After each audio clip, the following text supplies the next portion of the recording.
When evil rises, there's only one man who can stand in its way. He only wants one thing in return. What, you ask? Vengeance? No. A princess? Perhaps. But the only thing he ever asked for was to slide down 1,000,000 freaking flagpoles. So nice!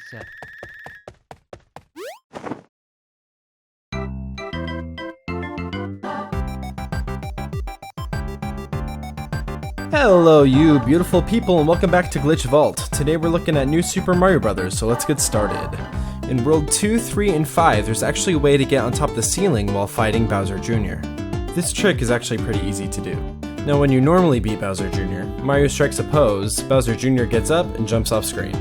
Then a cutout of Mario's head closes in on you. Now to do this trick, you need to jump on top of Bowser Jr. at his highest point and bounce left or right. If done correctly, you will be standing out of view on either side of the screen.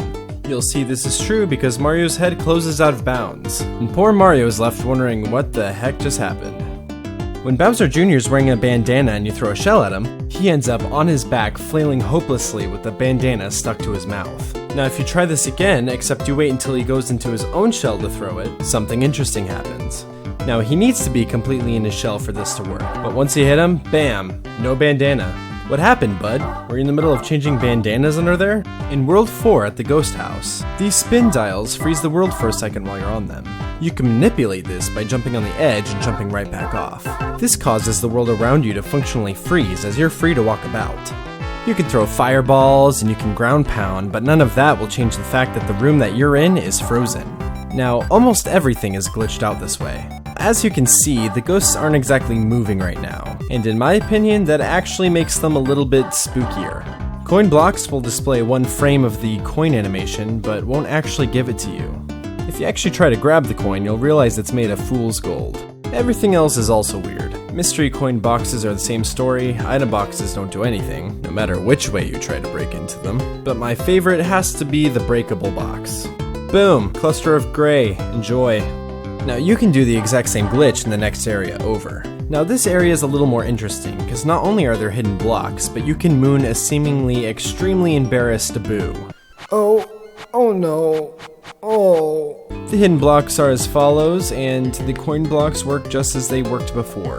And there you have it, all the cluster of gray that you could ever want. Now one way to stop this glitch is to walk directly into the Boo. The room will come back alive and the Boo's mooning curse will be over.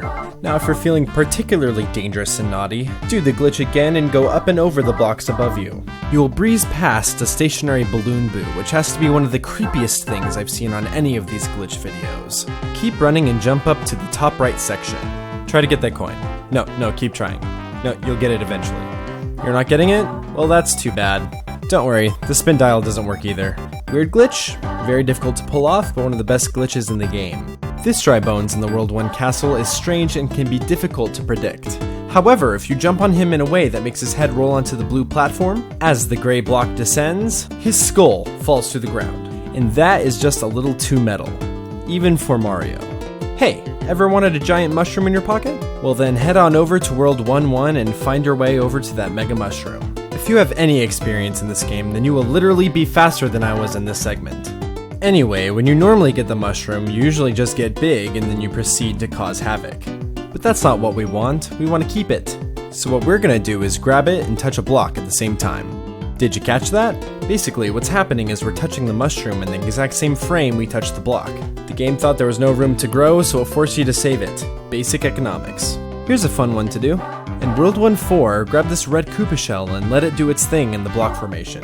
Once you throw it, let the shell keep trickling down until it's towards the bottom. Once it triggers the 1-up, jump down to the right block, do a ground pound and hold down.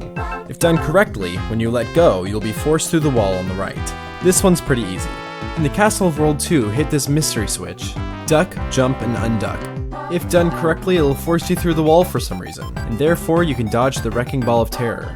Do the glitch again, and if you can manage to jump while you're in the wall, you can actually get up and over the ceiling, making it possible for you to run all the way back to the beginning of that area. which is probably not the direction you want to be going in a Mario game.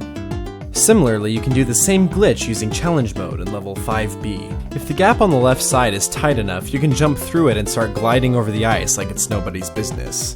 Drop in here and you have now reached an area only previously accessed by Blue Shell Mario. You can run through here and even grab the flagpole, but just keep in mind that this flag is really only available to those who have slid their way to victory.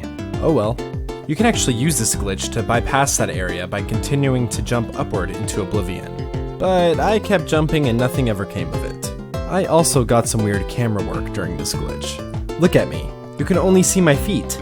I was going back and forth, tap dancing to my heart's content, until I accidentally found myself in the pipe that we found earlier. And at that point, I decided to call it quits. Now this next trick involves going to the Goomba boss of World 4.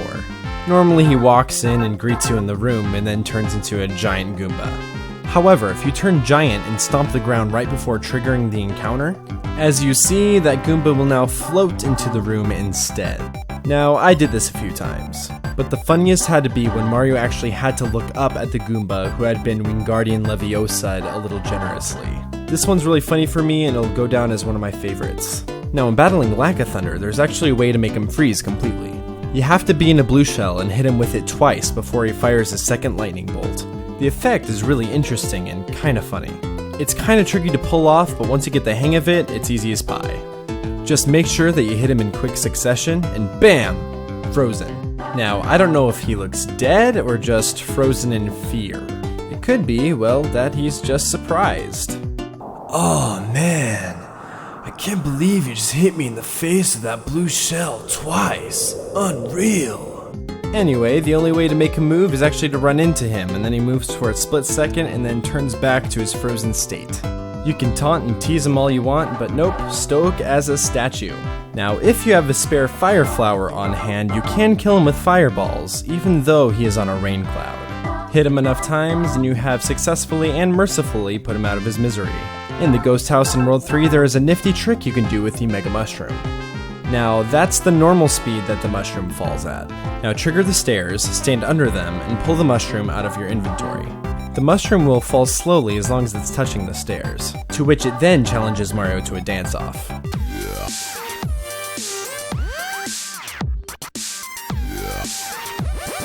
That may not be part of the glitch. Now there's another glitch you can do with the Goomba boss that involves the audio. Now just listen.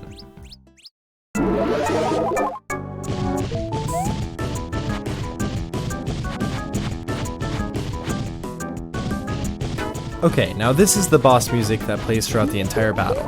Now make Mario really big and let it run out without defeating the Goomba boss. Now listen.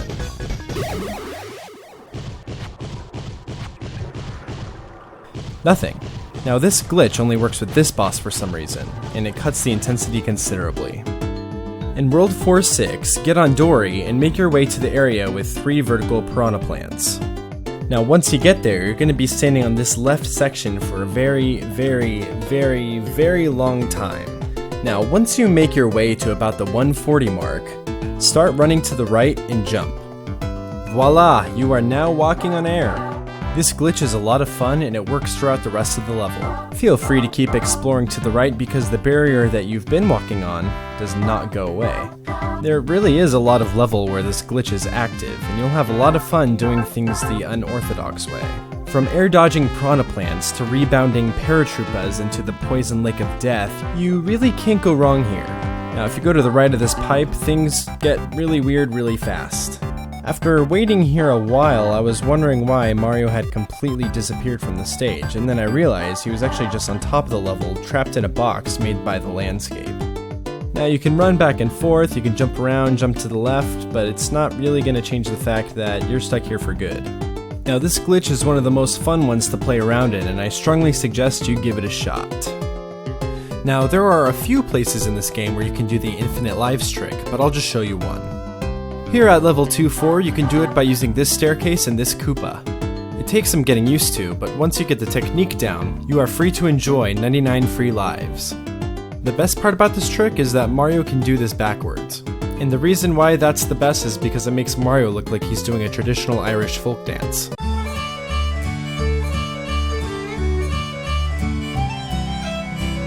Mario cannot stop dancing this episode.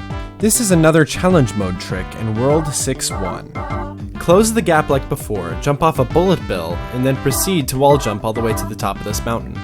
Well, you could wall jump, but there's a much easier way to do this.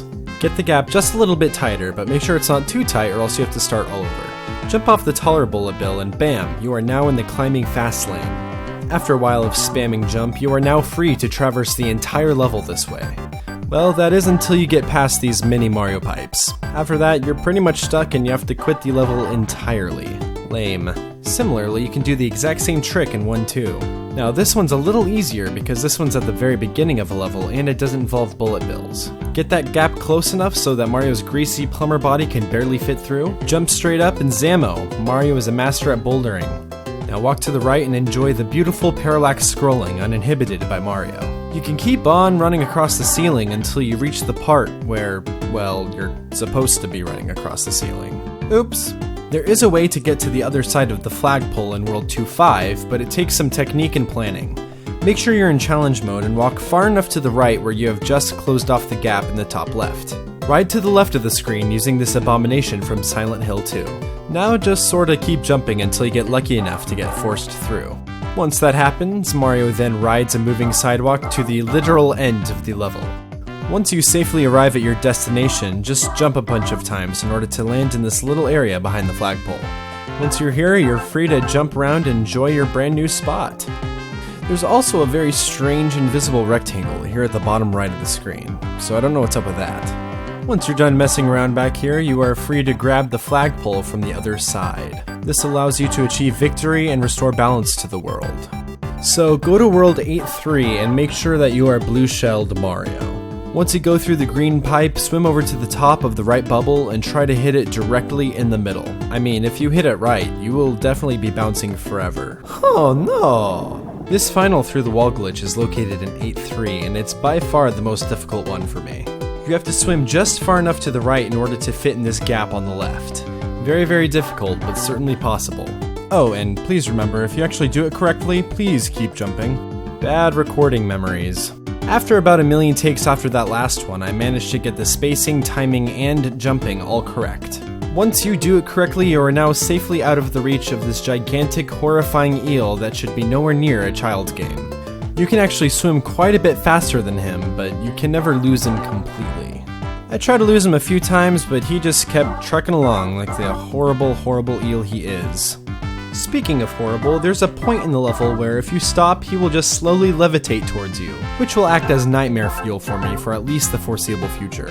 Now at that point, you can keep swimming to the end of the level, but you won't get too far. Because the level naturally scrolls to the right, you can't go back. You can, however, sit back and enjoy the majesty of nature. Heck, stay long enough and you can see this fish defy the laws of science. Alright everyone, listen up, I'm talking to you. There are spoilers coming up, so I suggest that if you have not played this game or any Mario game that you stop watching and play one right now. Okay, we good? Alright. I've got two things I want to show you involving the final boss battle. So to get started, go ahead and start the encounter. So for both tricks, you need to defeat Bowser before you defeat Bowser Jr. This isn't super easy to do, but if you practice it a bit, it's actually a lot easier than it looks. Now, once you defeat Bowser, for the first trick, you're going to then proceed to defeat Junior. Once you defeat the bosses, the music is supposed to stop. But for some reason, defeating them out of order does not make it stop, which leaves Mario feeling confused and anxious. Now, for the second trick, you're not going to defeat Bowser Jr. immediately. Instead, you're going to lure him to the side and become giant. Once you're giant, knock him over and launch off of him towards the platform where Peach is standing. You've now found the love of your life. And therefore, you have now functionally beat the game. From here on out, it's just smooth sailing with you and Peach at your side. And what could be a better award than that? I'll tell you what, a Bob-omb dance party.